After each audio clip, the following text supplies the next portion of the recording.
ఇప్పటికే ఎమ్మెల్యేల ఎలక్షన్లల్లో double digit సీట్లు కూడా రాక బీజేపీ బిల్కుల్ నారాజులుందంటే ఎంపీ ఎలక్షన్లల్లో సందడి షాల్ కాకముందే పార్టీల కొత్త పంచాయతీలకు పరదాలిచ్చింది.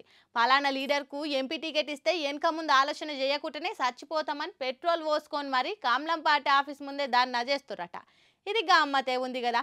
పార్టీ టికెట్ ఇస్తే చాలు పగబట్టినట్టు పనిచేసి మా లీడర్ను గెలిపించుకుంటాం అని క్యాడర్ మాట్లాడంగిన్నాం కానీ ఇదేందో మరి ఇంతకీ ఎవలా లీడరు, ఎందుకు టికెట్ ఇవ్వద్దు అంటున్నారు?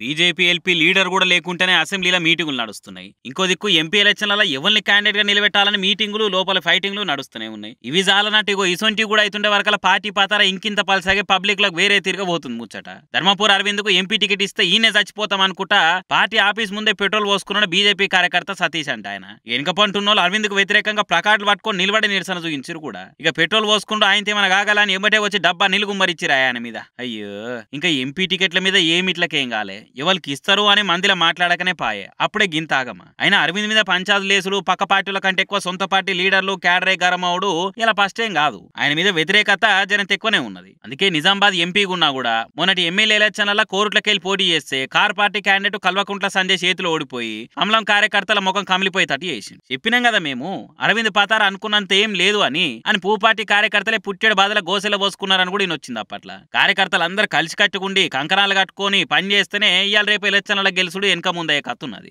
అసొంటిది సొంత పార్టీ కార్యకర్తలే కారాలు మిరియాలు నూరి వద్దంటే వద్దు అని ఇట్లా పెట్రోల్ పోసుకొని మరీ చెప్తుంటే మరి హైకమాండ్ ఏం ఆలోచన చేస్తుందో చూడాలిగా.